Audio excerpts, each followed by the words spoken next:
ओम पूर्णमदः पूर्णमिदं पूर्णात् पूर्णमुदच्यते पूर्णस्य पूर्णमादाय पूर्णमेवावशिष्यते।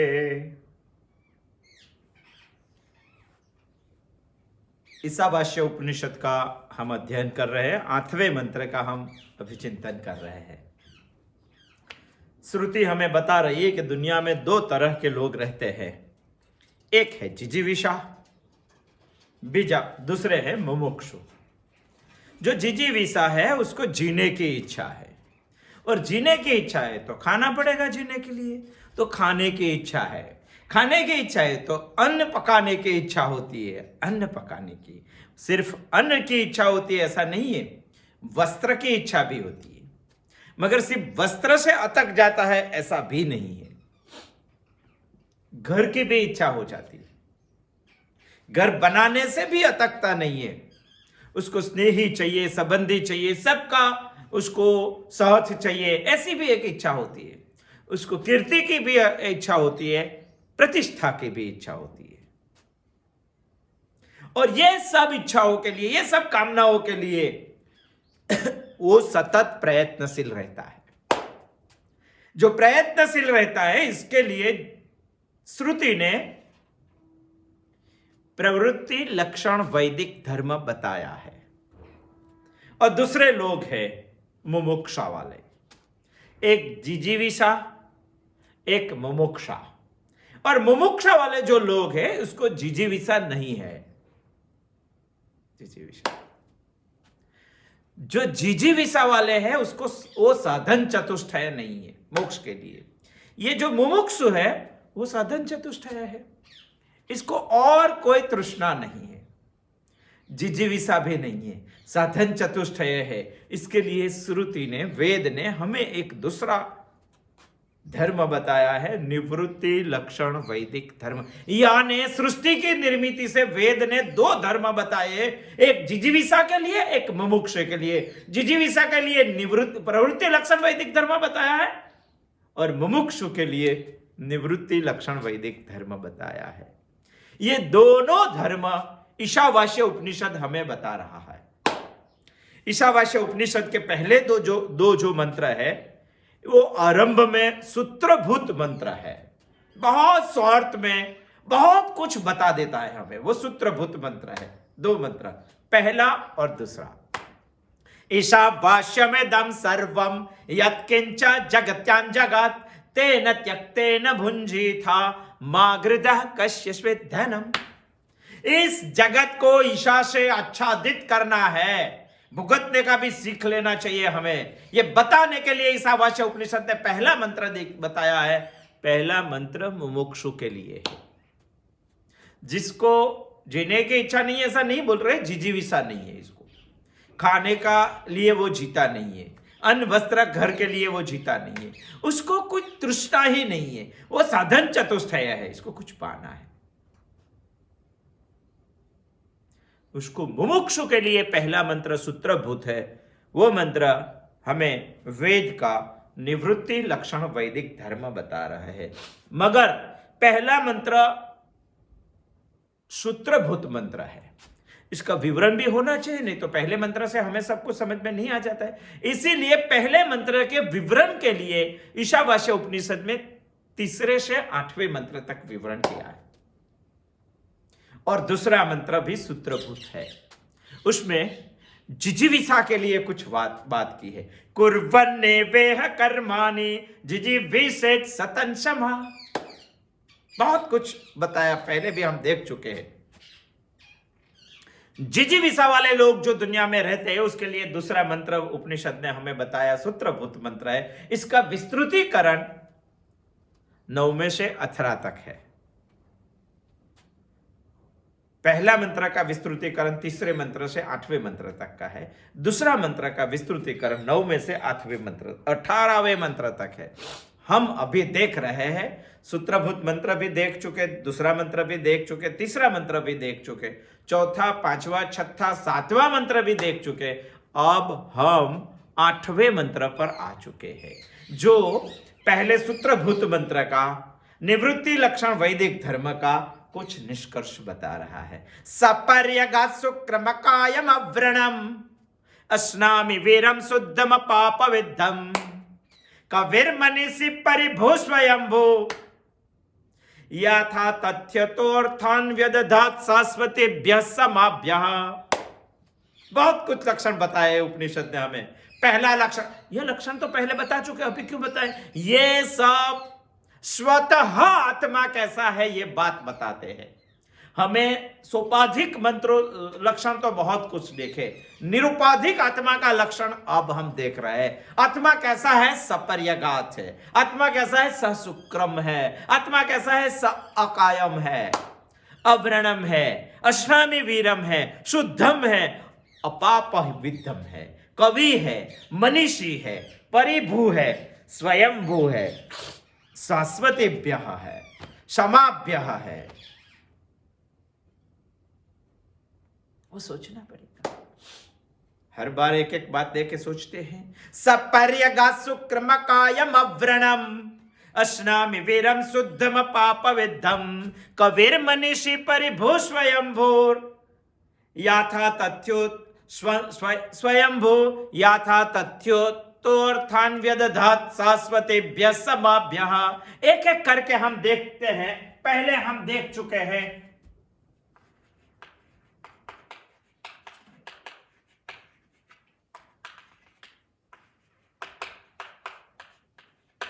आठवां मंत्र हम देखते हैं। उसमें हम पहला लक्षण देख चुके हैं, सपर्यगात। आत्मा कैसा है? हमें श्रुति बता, अरे हमें तो ईशा से आच्छादन करना है, मगर श्रुति हमें बता रही ईशा मतलब आत्मा तो कैसा है। वो सोचेंगे नहीं तो हम आच्छादन कैसे कर पाएंगे? जो पहला मंत्र में हमें सूत्रभूत ध्येय दिया है ईशावास्य उपनिषद में, इसीलिए हमें सोचना। सपर्यगात का हम गत बुधवार को सोचे थे, परिवत्ता आघात। परि का मतलब होता है समन्ता, चारों ओर से। आघात शब्द आया है गम धातु से बना हुआ। गम माने गया हुआ, चारों ओर गया हुआ, वही है सपर्यगात। चारों ओर गया हुआ यानी चारों ओर जो है, इसी को हम सपर्यगात यानी सर्वव्यापक है। एक भी जगह ऐसी नहीं है जहां आत्मा नहीं है। सभी जगह पे जल चेतन सब में आत्मा है, इसीलिए इसको उपनिषद बोल रही है सपर्यगात। दूसरा भी आज लक्षण हमें उपनिषद बता रही है, सह शुक्रम। आत्मा कैसा है? शुक्रम है। सपर्यगात शुक्रमकायम अव्रणम अस्नामि वीरम शुद्धम पाप विद्धम कविर्मनीषि परिभू स्वयंभू याथा तथ्यतोर्थान व्यदधात शाश्वतेभ्यः समाभ्यः। हमें बताना है सशुक्रम क्या है। शुक्रम का मतलब है शुद्धम, मगर शुद्धम आगे भी आता है, इसको बोल सकते हैं शुभम। ये सब अर्थ होते हैं। शुक्रम शुद्धम जो अर्थ करेंगे तो आगे भी आता है, इसीलिए उसका हमें दूसरा कोई पर्यायवाचक शब्द सोचना चाहिए। तो इसके लिए शंकराचार्य जी ने इसको बताया है ज्योतिष्ठाम। शुक्रम का ही अर्थ है, मगर ज्योतिष्ठाम नपुंसक शब्द है, इसलिए दूसरा एक अर्थ निकाला है शंकराचार्य के भाष्य में। शुक्रम का शंकराचार्य ने एक अर्थ निकाला है दीप्तिमान।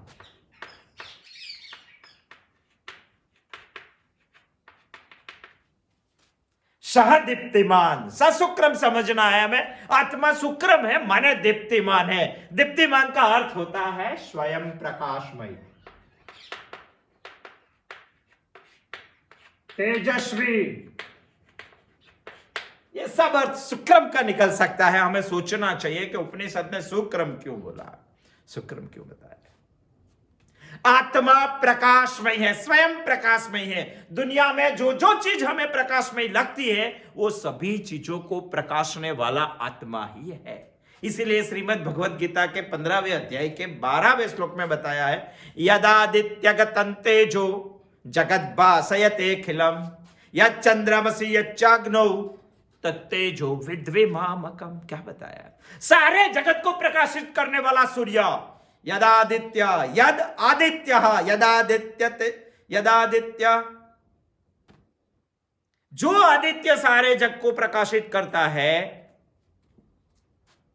यदादित्य गतं तेजो जगत भाषयते अखिलम, पूरे जगत को, अखिलम को प्रकाशित करने वाला सूर्य, यद चंद्रमसी यच्चाग्नौ, चंद्र और अग्नि, तत्तेजो विद्विमामकम। श्रीमद् भगवद गीता में भगवान ने बताया है कि सारी दुनिया को प्रकाशने वाला सूर्य, यदि आप मानेंगे प्रकाश देने वाला चंद्र है, और आप ऐसा मानेंगे प्रकाश देने वाली अग्नि है, सूर्य चंद्र अग्नि सबको प्रकाशने वाला ये आत्मा है। या चंद्रमसी यच्चाग्नो तत्तेजो विद्विमामकम, मुझसे ही सब प्रकाश लेते हैं। गीता में तो भगवान ने बताया, उपनिषद भी यहां बता रही है, सह शुक्राम, आत्मा प्रकाशमान है, आत्मा तेजोमयी है, आत्मा दीप्तिमान है। यही आत्मा जो हम में रहते हैं, तो हम भी तेजोमय बन सकते हैं, हम भी दीप्तिमान बन सकते हैं, हम भी प्रकाशमान बन सकते हैं। कभी हमें सोचना चाहिए कि हम कौन से चैतन्य के आधार पर खड़े हैं, वो सशुक्रम, हमें इसीलिए सोचना है। उपनिषद हमें इसीलिए बता रही है, सपर्यगत सर्वव्यापक भी हम हैं, और सहसुक्रम, हम सुक्रम भी है। याज्ञवल्क्य देखेंगे तो क्या है? सहसुक्रम है। शंकराचार्य जी को देखेंगे तो क्या है? सहस्रुक्रम, तेजोमयी है। दुनिया की कोई बात से उनको परवाह नहीं है, श्रुति का विचार कहां तक पहुंचना है, इसके लिए उनका जीवन तेजोमयी है। चलते ही रहे, दुनिया को आना है तो उसके पीछे आ जाएगी। लोगों को कैसा लगेगा, इनके बारे में शंकराचार्य ने कभी भी सोचा नहीं है। और भारतीय संस्कृति का डंका हिंदुस्तान की चारों ओर घूम घूम के उन्होंने फैलाया कि यही सत्य है, ब्रह्म ही सत्य है, जगत मिथ्या है। मगर मिथ्या भी समझना पड़ेगा, यही शंकराचार्य का जीवन हमें कभी सोचना पड़ेगा। दीप्तिमान है, वो आत्मा को पहचानते हैं, सहस्रुक्रम है, सहस्रुक्रम। याज्ञवल्क्य का जीवन भी ऐसा है। उनके गुरुजी ने, एक प्रथा थी, कोई राजा उनका चला रहा था, सुप्रिय करके राजा था, तपोवन में कुछ दे रहा था, इसीलिए उनके गुरुजी जो थे वो हर रोज एक तीर्थ लेके राजा के पास भेजते थे। एक बार याज्ञवल्क्य की भी बारी आई, याज्ञवल्क्य भी तीर्थ लेके गए। याज्ञवल्क्य तीर्थ लेके गए तो राजा सिंहासन पर बैठे हुए, काम वास्ता में डूबे हुए बैठे हुए थे, नर्तकियों उनके आगे पीछे बैठी हुई थी। याज्ञवल्क्य ने सोचा, सहस्रुक्रम वो पहचानते थे, तेजोमय थे, दीप्तिमान थे। उन्होंने पहचाना कि इसी राजा को तीर्थ के लायक नहीं है, उन्होंने तीर्थ नहीं दिया। राजा को क्रोधित हो गए, बोला कि तीर्थ कहां दूं? तो राजा ने बोल दिया कि खंबे पे डाल दो, और खंबे पे डालने से वही राजा के राज दरबार के खंबे को हरे पान या पुष्प तुरंत निकल गए। तभी उसको मालूम हुआ कि कौन सा तीर्थ की क्या कीमत है, लेके चले गए। राजा ने उनके गुरुजी को फरियाद की कि आपके वहां से जो शिष्य आया था वो आज तीर्थ को अजीब जगह पे डाल के चला गया। तो उनके गुरुजी ने याज्ञवल्क्य को दाता नहीं, उसको निकाल दिया। उसको बोला कि तूने जो पढ़ा हुआ है सब दे दे। अरे याज्ञवल्क्य ने सब पढ़ा हुआ मुंह के वात से निकाल दिया गुरुजी के साथ। वही कुछ तीतर नाम के पक्षी खा गए, याज्ञवल्क्य ने निकाला, वो उल्टी करके निकाल दिया, वॉमिटिंग करके निकाल दिया, और तीतर नाम के पक्षी खा गए। और जो तीतर बोले वही है हमारा तैत्तिरीय उपनिषद। बाद में याज्ञवल्क्य ने सूर्य को गुरु किया, अग्नि की उपासना की, और सूर्य के पास से विद्या प्राप्त की, और उन्होंने 6 वेद लिखा। हमारा 4 वेद नहीं है, याज्ञवल्क्य ने खुद एक वेद का निर्माण किया है। तेजोमय, दीप्तिमय, सहस्रुक्रम वो पहचान चुके थे। ऐसा नहीं है कि हम आत्मा का लक्षण वर्णन करें, हम ही खुद आत्मा है, हम ही स्वसुक्रम बन सकते हैं, हम ही सहपर्यगत बन सकते हैं। दीप्तिमान है, वो अज्ञान से व्यवहित नहीं है, यानी अज्ञान से वो आच्छादित कभी भी नहीं है। आत्मा कभी भी अज्ञान से आच्छादित नहीं है, वो तो सर्वकाल में ज्ञान से प्रकाशित है। जगत की सभी चीज अज्ञान से व्यवहित है। कई बार सोचो, हम गाड़ी लेके निकले और चाबी हमारे पास गाड़ी की है, कहीं रह गई चाबी, हमें याद नहीं है, तो चाबी गुम हो जाती है कि नहीं? जब भी चाबी हमें मिलती नहीं है, हमारी चाबी कहां है ऐसा प्रश्न पूछने पर ही ऐसा लगता है कि चाबी अज्ञान से व्यवहित है, अज्ञान से आच्छादित है, वो हमें मिल नहीं रही है। यदि चाबी हमें मिल नहीं रही है तो उसको हम सहस्रुक्रम नहीं बोल सकते। सहस्रुक्रम तो इसको बोल सकते हैं जिसको कभी भी अज्ञान ढक नहीं सकता है। अरे कई बार हमारा हाथ भी ऐसा हो सकता है, कई 15-20 लोगों का हाथ है, उसमें बीच में से हमने भी हाथ डाल दिया, तो कई बार ऐसा लगता है कि मेरा हाथ कहां है, कहां है सोचते हैं, तभी सहस्रुक्रम नहीं हो सकता है। हाथ को भी अज्ञान ढक देता है कई बार। सुषुप्ति में हमारा मन भी नहीं है तो अज्ञान से ढक जाता है। कई बार हमारी बुद्धि भी नहीं होती है, हम कई बार देखते हैं ना, कोई विषय में हमारी बुद्धि नहीं चलती है, उपनिषद का विषय में हमारी बुद्धि नहीं चलती है, मैंने अज्ञान से ढकी हुई है। कई बार आदमी की बुद्धि ही अबुद्ध हो जाती है, कुछ सोचती भी नहीं है, वो अज्ञान से ढक जाती है। इसको हम सहस्रुक्रम नहीं बोल सकते हैं। सहस्रुक्रम माने दीप्तिमान इसको ही बोल सकते हैं जिसको कभी भी अज्ञान ढक नहीं सकता है। जैसे कि घट कोई जगह पे तो है पर हमें दिखाई नहीं देता है, तो अज्ञान से ढका हुआ।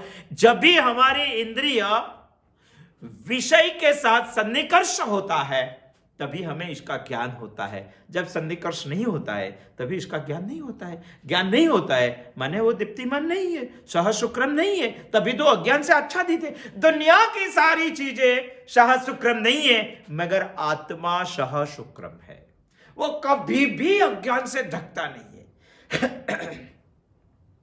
कई बार हमें ऐसा लगता है, कई लोगों को शंका भी होती है कि आत्मा इंद्रियों के द्वारा दुनिया के सब विषय देखते हैं, मगर सो जाते हैं तब क्या होता है? सुसुप्त में तो आत्मा भी नहीं है, तो ढक जाता है क्या? नहीं, ऐसा नहीं है। एक घट हम लेते हैं, जैसे कि एक घट हमने लिया और इसको चारों ओर से छिद्र बनाए, घट को चारों ओर से छिद्र बनाए और इसके अंदर हमने एक ज्योत प्रकाशी। घट के अंदर यदि हमने एक ज्योत प्रकाश ली है तो छिद्रों के द्वारा घट के अंदर से प्रकाश बाहर निकलता है। हमें ऐसा लगता है कि छिद्र ही जीवंत है, नहीं, वो ज्योत का प्रकाश बाहर निकाला है, बाहर निकालकर कौन सी भी चीज तक जाता है। वैसे आत्मा हमें सहस्रुक्रम है, हमारी इंद्रियों के द्वारा प्रकाश बाहर निकलता है। कौन सी भी चीज पे वो प्रकाश जाता है, उसका सन्निकर्ष होता है, तभी हमें इसका ज्ञान होता है। पता है? वैसे ही आत्मा नाम की ज्योत हमारे अंदर ही है, वो छिद्रों से बाहर निकलती है। जब भी छिद्रों से बाहर निकलती है, कौन सी भी चीज पे जाती है तो दिखाई देता है। हमारे यहां सहस्रुक्रम आत्मा ही हमारे पास है, वो बाहर निकलता है, सभी चीज को देखता है। मगर कई लोगों को शंका है कि अंदर ही प्रकाश है, वो साबित कैसे करेंगे? यदि आपने छिद्रों बंद कर दिए, ये छिद्र बंद कर दिए, तो प्रकाश बाहर निकालने का बंद हो जाएगा। मगर ऐसा थोड़ा है कि ज्योत भी बंद हो जाएगी, अंदर तो ज्योत जलती ही रहती है, प्रकाश तो है ही। वो हमारे अंदर भी, हम सो जाते हैं तब भी सहस्रुक्रम हमारे साथ ही है, हमें समझ में आना चाहिए। जैसे कि कोई एक जगह पे हम बैठे हैं, शाम का 8 बज गए, अंधेरा हो गया है, वो कमरे में हम बैठे, वहां टेबल भी है, कुर्सी भी है, चाय का कप भी है, देखने की टीवी भी है, सब कुछ है, पढ़ाई करने की एक बुक भी है, सब कुछ एक कमरे में बैठे है, हम बैठे हैं उसी कमरे में, सब कुछ है। मगर ऐसा हुआ कि बिजली चली गई, और बिजली चली गई तो आपको कुछ दिखाई नहीं देता है। यदि आपको कुछ दिखाई नहीं देता है तो क्या ऐसा सोचते हैं कि इस कमरे में मुझे कुछ भी दिखाई नहीं देता है और इस कमरे में कुछ भी नहीं है? आपको दिखाई नहीं देने से कुछ नहीं होता, ऐसा नहीं होता। हमारे लाइट चली जाने के बाद सुसुप्ति में भी आत्मा रहता ही है, क्योंकि वो ज्ञान प्रकाश है। कुछ भी नहीं दिखाई देता है, मगर आपको अंधेरे का ज्ञान होता है, और ज्ञान प्रकाश ही आत्मा है। अंधेरे का ज्ञान भी मुझे आत्मा ही करवाता है। वही एक ज्ञान प्रकाश का मार्ग है, रास्ता है, तरीका है।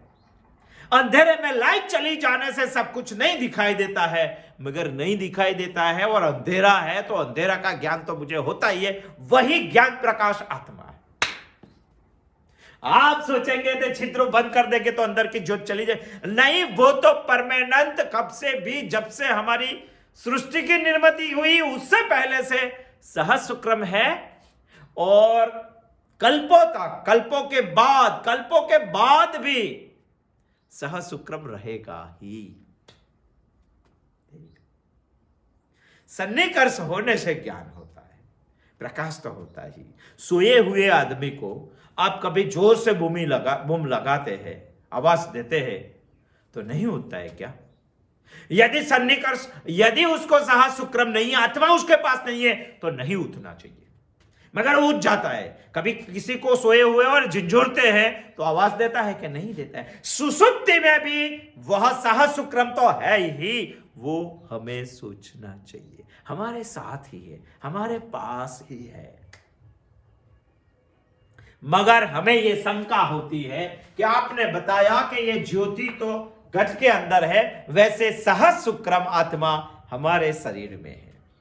मगर कई लोगों को ऐसी शंका होती है कि सहस्रक्रम आत्मा हमारे शरीर में है, तो हम कभी भी मुक्त नहीं हो सकेंगे दुख से, क्योंकि शरीर होगा तो प्रिय अप्रिय होगा ही, और प्रिय अप्रिय होगा तो हमें कुछ धक्का लगता है, धक्का लगता है तो हम कर्म करते हैं, कर्म करते हैं तो उसका फल आता है, फल आता है तो फिर सुख दुख होता है, सुख दुख होता है तो फिर इच्छा होती है एक को हटाने की, एक को रखने की, इसके लिए फिर हम कर्म करते हैं, फिर फल मिलता है, बस फिर भुगतने के लिए पुनर्जन्म होता है। सोचने वाला ऐसा सोच रहे हैं कि आप बोल रहे हैं कि सहस्रक्रम दीप्तिमान ज्योतिषमय जो आत्मा है वो हमारे शरीर में है, तो हम कभी भी मुक्त नहीं हो सकेंगे, क्योंकि शरीर का गुण धर्म तो सब कुछ है, आत्मा को कैसे लगाएंगे? यदि वो उसमें है ऐसा हम सोचेंगे, छिद्रों के द्वारा उसका प्रकाश बाहर जाता है ऐसा सोचेंगे, तो हम कभी सुखी नहीं हो सके, हम कभी शाश्वत सुख को नहीं पा सकेंगे। ऐसी कई लोगों की दलील है, इसीलिए उपनिषद हमें आगे बता रही है कि आप ऐसा मत सोचो कि घट में ही ज्योत है, अंगुष्ठ मात्रम आपके अंदर ही है, ऐसा मत सोचो, वो तो सह अकायम है।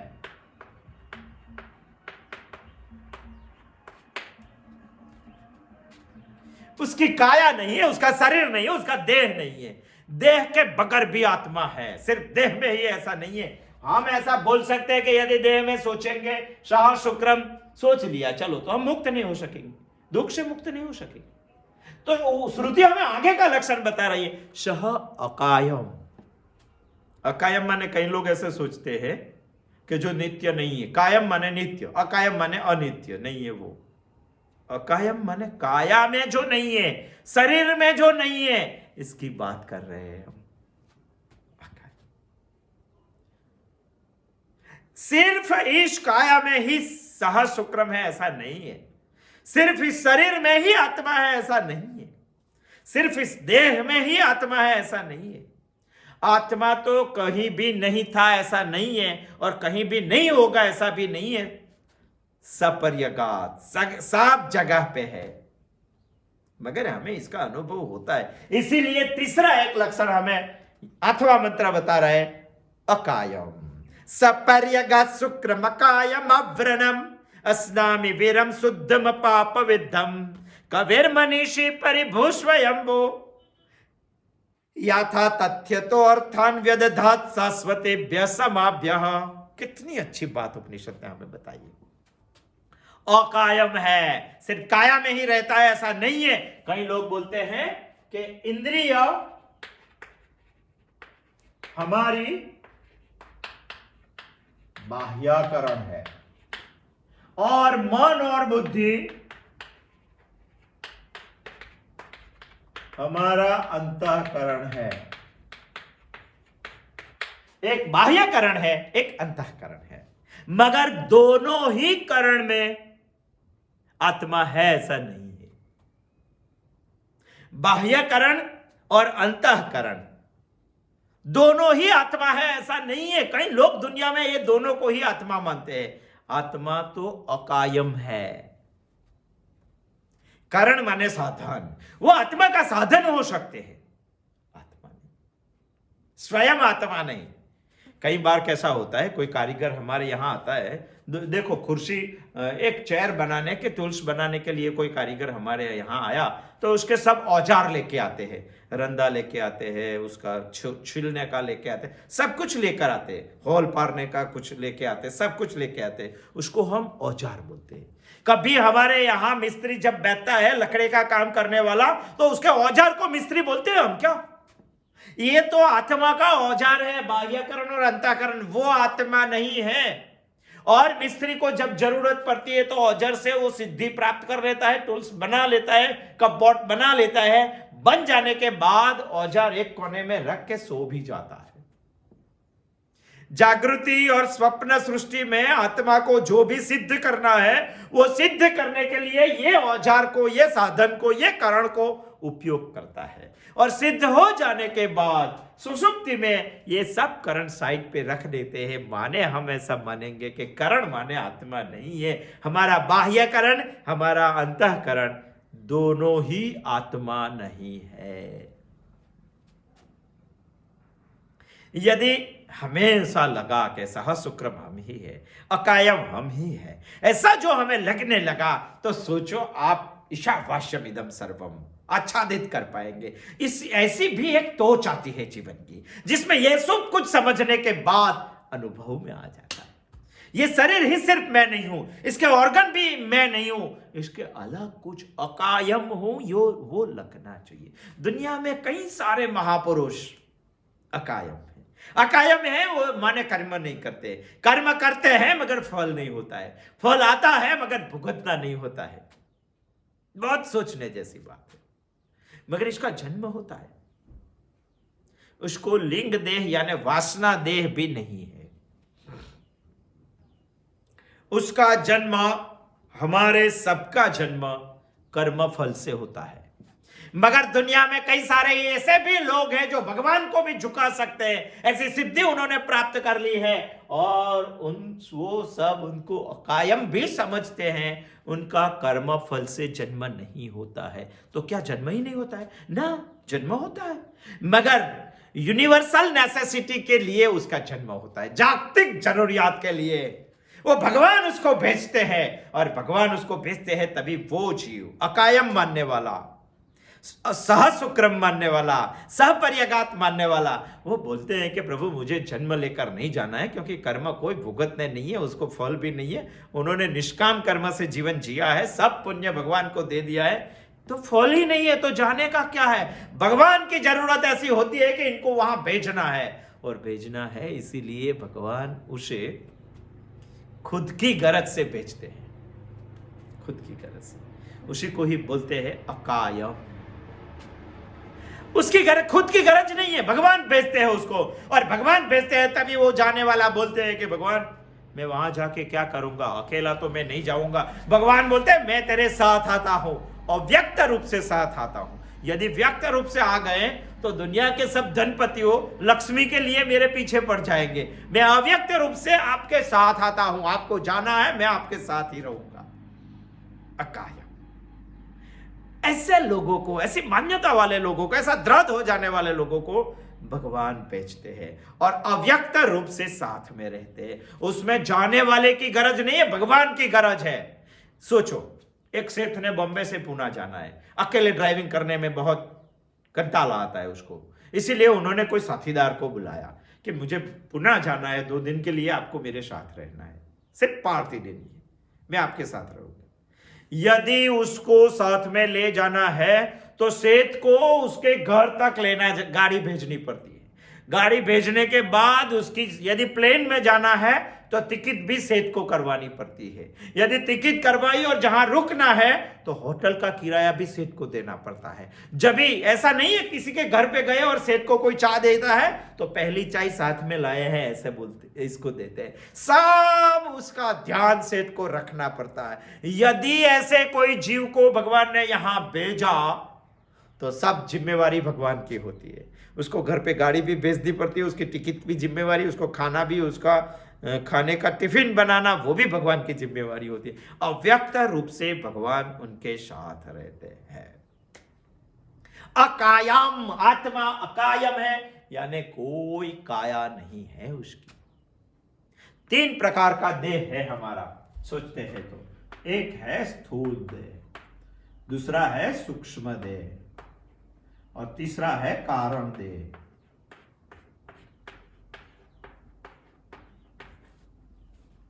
आत्मा ये तीनों देह नहीं है, इसीलिए श्रुति हमें बता रही है अकायम।